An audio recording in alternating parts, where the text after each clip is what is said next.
Counseling is the first dimension of Conquer the Success that takes you to success and unconditional happiness. What is counseling? What are the benefits of counseling? When should you see a counselor? I will be taking you a step by step from the starting, that is when you come to me for the first time, and till the end of the process. So, my dear friends, I am Dr. Pankaj Gupta from Conquer the Success, having 51 years of life experience and 30 years of work experience. At Conquer the Success, we are committed to take you to new heights of success and unconditional happiness through trainings, counselings, hypnotherapy, past life regression, life between lives, spirituality, and meditation. So stay connected.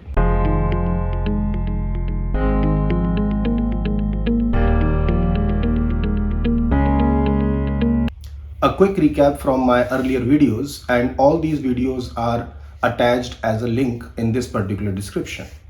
So first thing is that when you need to see a counselor, we have discussed that when you are unhappy in your life and you want happiness, then that's the right time that you should see a counselor. Reason of unhappiness, if it is relationship, child-parent relations or husband-wife relations, then you come for a child-parent relationship counseling or a marriage counseling. Similarly, if the reason of unhappiness are depression, anxiety, guilt, fear, phobia, or whatever, you come to that type of a counseling. But the purpose of counseling is to achieve happiness in life, right? Now, the second thing what I told you is that the only condition to achieve unconditional happiness is to have a clean consciousness. My consciousness can be divided into three parts. One is the conscious part of the consciousness, that is known as conscious mind. The subconscious part of my consciousness, that is known as subconscious mind. And then the next is the superconscious. We have discussed all these things in the last videos. So conscious mind is basically the 5% of your mind, which is the faculty of thinking, taking decisions, analysis, reasoning, what is right, what is not right for me. All these things are done by the 5% of the conscious mind, and the sense organs are connected to the conscious mind. Like what you see from your eyes or what you hear from your ears, all that data first goes to the conscious mind. So counseling is a technique that works with this 5% mind, that is conscious mind. And because we are working with a logical faculty, so counseling is basically giving you a new logic, a new perspective to look at life. And when you start looking your life, the same experiences, the same challenges with a new perspective, it takes you towards happiness and then to further to unconditional happiness. Now, having said this, when you come to me for the first time, I give you a very comfortable, a very friendly atmosphere where you can share your heart with me. I listen to you without judging. Why I listen to you without judging? Because I always say that there are two perspectives why and how the people look at things. One, I say, is a perspective of a policeman or of a judge, and he sees things in the perspective of right and wrong. How can they do, or how can they see from a perspective of right and wrong? Because they have a rule book. The law of the land is there. Anything that you do which is in line with the law of the land, that is considered as right, and whatever you do which is not as per the law of the land, that is considered as wrong. So it's their perspective to look at things from right and wrong, right? Now, there is a second perspective which I have as a counselor. Now, I understand that whatever you are behaving in the present moment, it is just the repercussion, or it is just the output of all that has happened with you in the past. In one of my videos where I have explained about the behavior formation, where I have said that all the experiences that you had from the childhood till now, how they become part of the memory in the subconscious mind, how this memory becomes the emotions in the subconscious mind, and how your emotions force your behavior, we have discussed that in that particular video. I know it very well that what you are behaving today is basically sum total of all the experiences that you had since the childhood. When you were a small child, how your parenting has been? Was it a very conducive environment? Was it a very happy family? Or you got scolding or beating or coming from a dysfunctional family? whatever has happened in your life, that becomes a reason for your present behavior, but unfortunately, you were just a victim. You go to school, how has been your school life, how the teachers have behaved with you, or how your friends have behaved with you, has there been any bullying, or it was a good experience? You were just a victim, and that also contributes in your present behavior. You had an affair, how your girlfriend or your boyfriend has behaved with you, have you been through a process of breakups, was it very painful, you still miss him or her or not? All these things contribute in your present behavior, but you were just a victim. So if you see 90% of the times from the day you are born till today, whatever has happened, if your health is good or your health is not good, it is also you are just a victim. How has been your financial status? I mean, it is all that you are just a victim. So I understand it very well that you have been a victim from the day you are born till now. And because of that has happened with you, you are behaving in a manner that you are behaving. So obviously, I cannot have a perspective of right and wrong. I try to see the world from your eyes. I try to look at your perspective.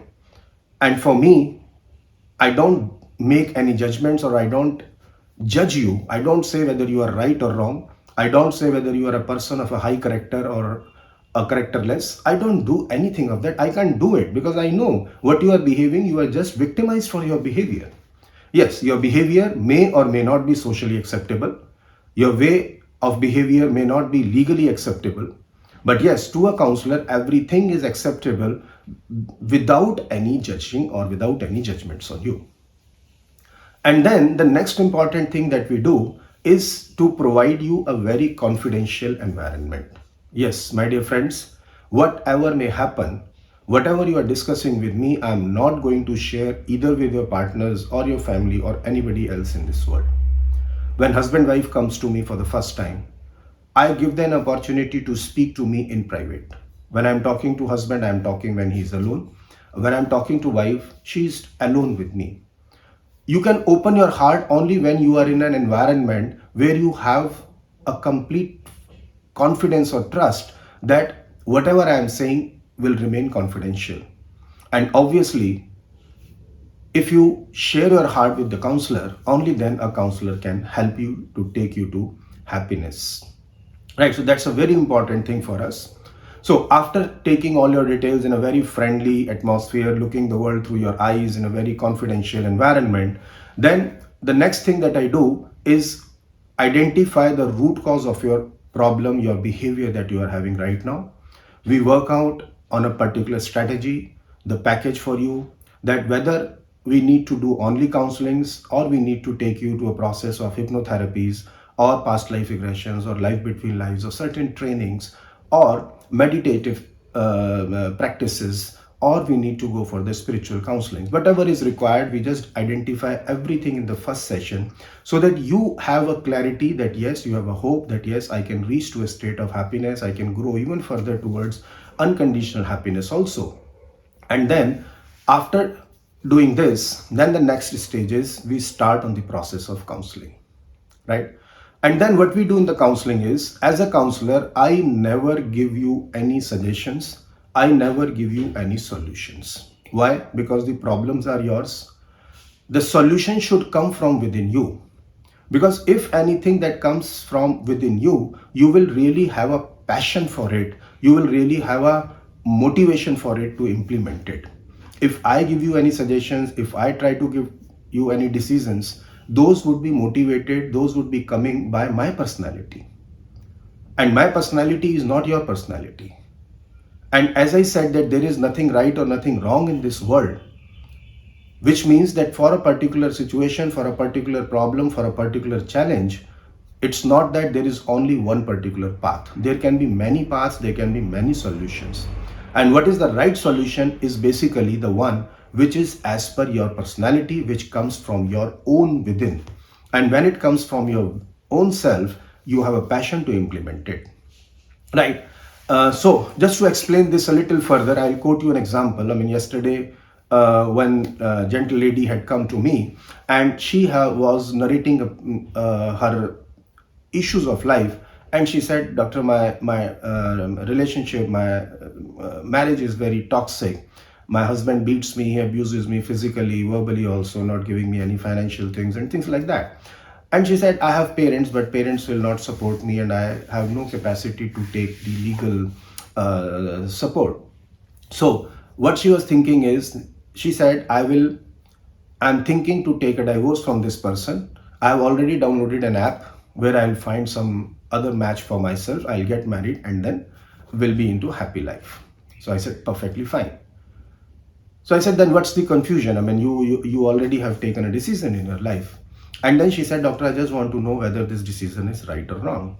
So I again told her that, I mean, whatever may be right for you may not be right for my perspective. Whatever is wrong may not be wrong for me. So I can take you through a 360-degree perspective. Try to look at things, because when you are in a grip of emotions, when you are in your pain, your mind only thinks in a single direction to come out of it and reach to a state of solution. Now, as a counselor, I try to give you a complete 360-degree perspective, because once you take a step forward in life, then return is not possible. You have to strategize, you have to think, you have to plan just before you start taking the first step in your life. So then we discussed many options. One is that when you stay in this marriage, there are certain reasons of unhappiness, but you have certain comforts. The second is, if you go for a divorce, it could be a mutual divorce, you will have its own repercussions. It could be that your husband might not agree, and then you may have to contest the divorce. So there are many dimensions. Your parents are there, your society is there, your kids are there, your husband is there, your financial status is there, the chance of getting another boy in life is or there, whether he will accept your kids or not. I mean, there are so many dimensions that we discussed. And I told that anything that you choose will have some reasons of happiness and some reasons of unhappiness. Unfortunately, life is not a choice between good and bad. Had it been so clearly demarked in terms of good and bad, the life would have been very easy. Like I always give an example to all my clients, that if I give you a glass full of water and a glass that is full of petrol, and I ask you that what will you drink, obviously no person on this earth will take more than a second to decide that I will drink water and not the petrol. Why? Because water is good for health and petrol is bad for health. But in the situations which our life puts in practically, they are the ones where unfortunately it's a choice between what is less good and what is more good, what is less bad or what is more bad for me. So I swear there are so many ways that you can do. You have to choose the one what is as per your perspective. And I also reminded her of the 4 eternal truths given by Lord Buddha. And the first he says is that life is a misery. In 2005 years after Buddha has said this, we have not had a single example or a person who can prove him wrong. So what I told that lady is, I said, see, you are trying to find a solution where there is no unhappiness. Unfortunately, life is not a choice between whether you should be happy or you should not be happy. It's not a choice between happiness or unhappiness. It is basically a choice between the reasons of unhappiness. If you are in marriage, you will have certain reasons of unhappiness. If you are not in marriage, if you are in divorce, you will have certain reasons of unhappiness. If you are alone in life after divorce, you will have certain other reasons of unhappiness. And if you find some other person and get married and move on, you will have certain other reasons of unhappiness. So I said you can conveniently choose that what is the reason of unhappiness that you are okay with. You cannot choose something between what is happy or what will make me unhappy. Life is never a choice between happiness and unhappiness. It is just a choice between the different reasons of happiness, and wisely choose the one with which you are comfortable with. And once you choose that, I mean, I'll help you. I'll help you to take the directions, to choose and things like that. And whatever path you choose, whatever reasons of miseries that you choose, then I'll help you through the counselings, hypnotherapies, meditation, and whatever is required to come out of that pain, to come out of those reasons of miseries and attain a state of unconditional happiness. Right? So at the end, she said, doctor, it was a very wonderful session, because I was just thinking in one direction and it was something as if I was in the midst of the mist. and the mist has gone after the discussions. I have a little more clarity, need some time to think, and I'll come back to you. Right. So this is one thing. Now, another thing I want to share with you is that, for example, if there is a situation where your partner is infidelal, your partner has an extramarital affair, right? Normally, when you come and you discuss with anyone, there seems to be only two solutions. One solution is that you can forgive him and continue the same marriage, or you can divorce him and move on further, right? There is no third way. Now, I tell you, I am remembering a case where people have taken very unconventional decisions also. Like, I remember, it's a very old case. Long back, this lady had come to me and she said, Doctor, my husband is not only having an extramarital affair, but he has brought that lady in our house also. He sleeps with him, he has the physical intimacy with him. He's just ignoring, and it is not possible for me to share my husband. I cannot even, think about it, and I am so shattered. And what should I do? Again, in the process of counseling, we discuss so many things, whatever it was there, that's the details. But finally, to my surprise, she agreed to a decision. And what she said was, she said, Doctor, my decision is that now, since this lady is getting all the love and physical intimacy of my husband, so she should also be doing all the household work, right? Now, this lady, my client, had two kids. So she said to her that you have to take care of my kids, you have to take care of the house, you have to take care of the husband, right? And I will spend my life into spirituality. Somehow she found one spiritual master's programs, which were 9 days residential programs. She discussed with her husband. Husband was more than happy because one thing is he was also getting a 9 days free time with his girlfriend. And the second is, he never refused to pay the money. So he funded his trips. She used to go for the 9 days meditation camp after every 3 months, right? And today, it's a very, very old case. And today, when this gentle lady has attained a state of unconditional happiness through meditations and spirituality and things like that, today when she calls me, she says, Doctor, I am so full of thankfulness and gratitude to not only my husband, but to this lady also. Because if this lady was not there at my house, it was absolutely not possible for me to spare 9 days out of my house and be into the meditation camp after every 3 months. My kids were small, I have to take care of the household activities. I could spare 9 days after every 3 months only because of my husband and this lady, because they were in affair. Now see, do you think that any counselor can give, or any person, any friend can give this suggestion or this solution to this lady? I don't think so. And I can narrate so many examples where people have taken the unconventional decisions. So because I have this experience, I know it very well. So I never give you a suggestion. I never take a decision for you. I try to remove the mist out of the options that are there in life. I try to give you a 360-degree perspective. I help you, I support you to choose whatever is right as per your personality. And then whatever the reasons of unhappiness are there in that particular path, I help you to overcome that through the counselings, hypnotherapy, meditations, or whatever is required, and help you to attain a state of unconditional happiness. My dear friends, I was as elaborative as I could be, but still, if you have any questions or queries, do write them in the comment box. I'll be more than happy to reply to you. And at Conquer the Success, I always say that as a counselor, I do not have any authority or capacity or ability to change the challenges of your life, to change the situations of your life, or change others' behaviors. But still, I guarantee an unconditional happiness, that is through changing your own perspective to look at life. So I welcome you to the world of unconditional happiness. Good luck to you.